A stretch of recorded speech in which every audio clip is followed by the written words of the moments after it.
Vous vous êtes intéressé à cette mode du gaz hilarant chez les jeunes. Alors une vraie tendance, semble-t-il, une vraie tendance qui est extrêmement dangereuse, puisqu'il y a déjà eu un mort. Est-ce qu'il faut vraiment s'en préoccuper? Il faut vraiment en tout cas s'interroger, tant on voit sur les réseaux sociaux un grand nombre de vidéos de jeunes, vous savez, qui respirent ce gaz dans un ballon de baudruche. Et vous allez voir sur Instagram, l'effet est assez spectaculaire.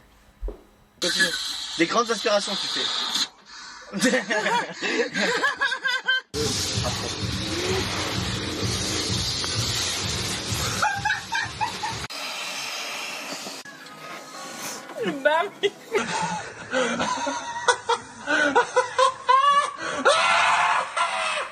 Alors le gaz que vous voyez dans ces ballons de baudruche, la plupart du temps, il vient de là.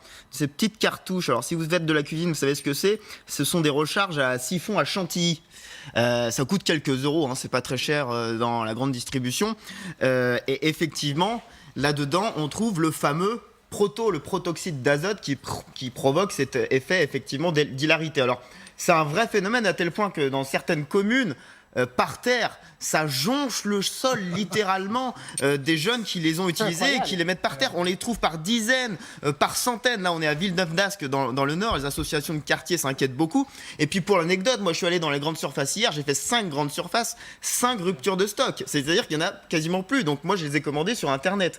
Et donc ça, je dis attention, il faut s'en préoccuper, cette recherche du gaz hilarant. Avec Marine Trouchot, on a pris la route, on est allé dans une petite commune de la Meuse. On a été rencontrer Nadine et Daniel, les parents du jeune Johan. Johan avait 19 ans et l'année dernière, il est décédé après justement une soirée où il avait consommé un gaz hilarant qui n'était pas le protoxyde d'azote, qui était encore quelque chose de plus fort. C'était un gaz pour nettoyer les claviers d'ordinateur. Et écoutez ce qui s'est passé.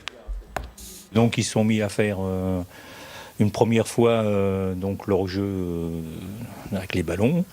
Lui, il en a pris une deuxième fois. Et c'est là qu'il s'est écroulé. Il est arrivé là, puis il s'est écroulé dans le salon. Et puis là, il a fait un arrêt cardiaque. Il faut savoir que Johan était quand même en bonne santé. Donc c'est bien le gaz qui l'a tué. Voilà, donc ce qui est difficile à déceler, c'est que Johan, il n'avait pas du tout un comportement à risque, il buvait pas énormément, il n'avait pas un comportement différent de d'habitude, donc très difficile à déceler ce genre de choses. Et aujourd'hui, ces deux parents ont créé une association, ça s'appelle Association Johan, pour alerter donc les parents, les adultes, et aussi donc les plus jeunes, qui, vous allez le voir, vraiment sur ces risques-là aussi, n'ont pas beaucoup d'informations. On a rencontré Lionel, qui était un ami de Johan, qui habite aussi dans la Meuse. Lui a arrêté de consommer, mais lui aussi consommait. Et il nous donne vraiment quelques éléments pour comprendre le succès du, entre guillemets, proto chez les jeunes.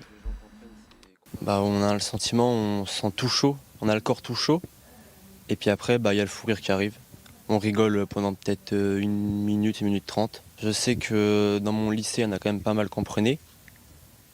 Après, je dirais peut-être sur un lycée de 800 personnes, peut-être entre 50 et 100 personnes, je pense. On trouvait ça bizarre des fois qu'on avait des effets secondaires.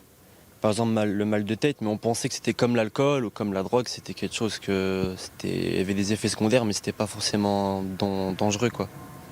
C'est là qu'on a besoin de l'expertise du docteur Kirzek. À partir de quand, docteur, c'est dangereux ce gaz hilarant? Ça peut être dangereux extrêmement rapidement avec des troubles neurologiques, des troubles cardiaques, on l'a vu, et puis il y a une dépendance, hein, c'est une vraie drogue. Nous, c'est un médicament qu'on connaît bien, qu'on utilise tous les jours dans les services. Un gaz. Oui, c'est un médicament, le protoxyde d'azote, qu'on utilise dans les services d'anesthésie, dans les services d'urgence. Quand vous êtes au bord de la route avec une fracture et pour déconnecter un peu, pour avoir ce côté hilarant, justement, les équipes d'urgence utilisent, mais ils ont aussi tout le matériel de réanimation. Et c'est là où on voit que quand c'est utilisé, détourné, et je comprends pas que ça soit effectivement un gaz propulseur, on pourrait imaginer un autre moyen de propulser, parce que finalement on met un produit d'anesthésie en vente libre dans les grandes surfaces pour aller remplir son siphon de chantilly. Et j'ajoute que les parents de Johan alertent aujourd'hui la ministre de la Santé et demandent 2 choses principalement, que la vente de ces produits-là soit interdite aux mineurs et qu'en plus il y ait un logo ou en tout cas une information sur l'emballage de ce genre de produit. Voilà, peut-être changer Interdire le aux gaz. mineurs, sur les images, il n'y a pas que des mineurs. Non, il n'y a pas Oui. que des mineurs, effectivement. Mais en l'occurrence, des communes ont déjà pris des arrêtés municipaux pour l'interdire aux mineurs. Maintenant,